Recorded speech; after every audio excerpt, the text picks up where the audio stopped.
दोस्तों, आज की कहानी है। बहू, तुम्हारे भाई के पास कपड़े खरीदने के पैसे नहीं है क्या, जो तुम उनको कपड़े देती हो। दोस्तों, कहानी शुरू करने से पहले अगर आपने चैनल को सब्सक्राइब नहीं किया हो तो कर लीजिए, ताकि आपके पास पहुंच सके हर नया वीडियो।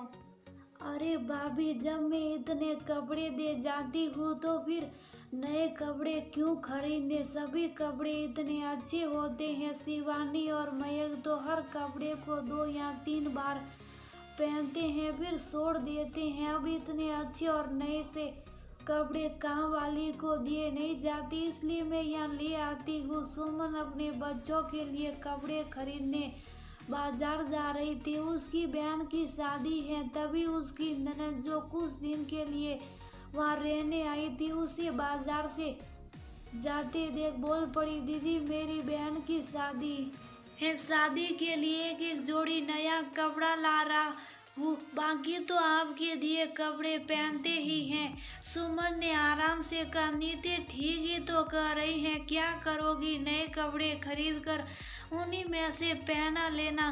दोनों ननन भाभी की बात सुनकर सास सुशीला जी बोली, सास ननन से ज्यादा बहस करना सुमन की आदत नहीं थी, इसलिए सुमन चुपचाप अंदर चली गई। उसने सोच लिया था, मायके जाकर ही बच्चों के कपड़े खरीद लूंगी।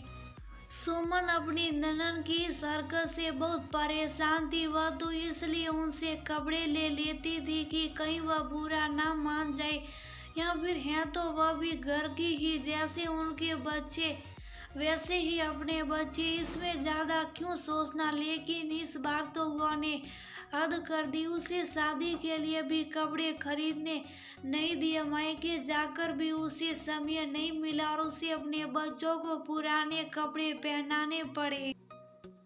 उसका मूड तो खराब हुआ ही, पति निखिल से भी झगड़ा हो गया, साथ ही बहन ने भी टोक दिया कि तुम अपनी ननन के बच्चों की उतरन क्यों पहनाती हो।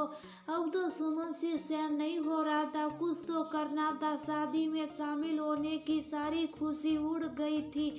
कुछ दिन बाद सुमन का अपनी ननन के घर उसके बेटे मयंक के जन्मदिन पर जाना हुआ, तो सुमन ने ननन के दिए हुए कपड़े ही बच्चों को पहनाए। वैसे भी अब अपने पास नए कपड़े भी नहीं थे और फिर ननन टोकती कि मेरे दिए हुए कपड़े नहीं पहनते। कि अरे नीति बहू, ये तुम्हारी साड़ी तुम्हारी भाभी ने क्यों पहन रखी है, और बच्चों ने भी शिवानी और मयंक के कपड़े पहन रखे। क्या तुम्हारे भाई के पास कपड़े खरीदने के पैसे नहीं, जो तुम उनको कपड़े देती हो। वह मम्मी जी, ये कपड़े बच्चों को पहनने नहीं थे, इसलिए मैंने भाभी को दे दिए, ज्यादा पहने हुए नहीं थे, बिल्कुल नए से लग रहे थे, इसलिए मैंने सोचा कि ये बच्चे ही पहन लेंगे। नीति खिसिया कर बोली। फिर नीति अपनी भाभी से बोली, भाभी आपके पास कोई और कपड़े नहीं थे क्या, जो आप मेरे दिए हुए कपड़े पहन कर आ गई।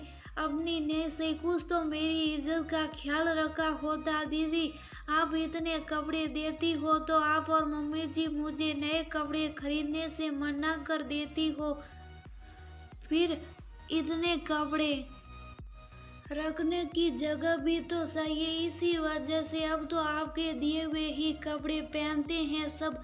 सुमन की बात सुनकर नीति शॉक हो गई। इस बात के बाद कुछ दिन बाद नीति अपने मायके की रिश्तेदारी में एक फंक्शन में गई। इस बार सुमन और बच्चों को नए कपड़े पहनते देख नीति बोली, मयंक के जन्मदिन पर तो मेरे दिए कपड़े पहनकर आपने मेरे बेइज्जती करा दी। आज नए कपड़े पहन रखे, आज मेरे दिए हुए कपड़े क्यों नहीं पहने।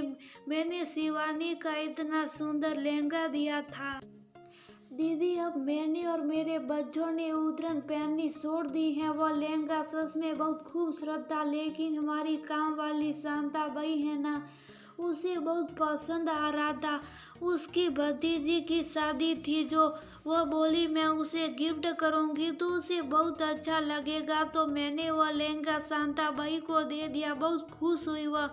मुझे भी लगा आपके लिए वह तो लहंगा बेकार है, लेकिन किसी के लिए वह लहंगा बेस कीमती है, तो अगर वह लहंगा उसे मिल जाए तो उसकी बहुत सी दुआएं आपको भी मिलेगी। सुमन की बात सुनकर निधि का मुंह खुला का खुला रह गया। वह समझ गई थी कि अब भाभी को पुराने कपड़े देने से कोई फायदा नहीं है, इसलिए वह चुपचाप माँ के कमरे में चली गई। सुशीला जी भी बोली, बेटी तू अब से अपने कपड़े मत दिया कर, तू तो इतने मन से देती है, लेकिन यहाँ सबके मुंह बन जाते हैं। इन लोगों को तेरे अपनेपन की कदर ही नहीं है। दोनों माँ बेटी को अभी भी समझ नहीं आ रहा था कि कपड़ों में भी किसी का आत्म सम्मान छुपा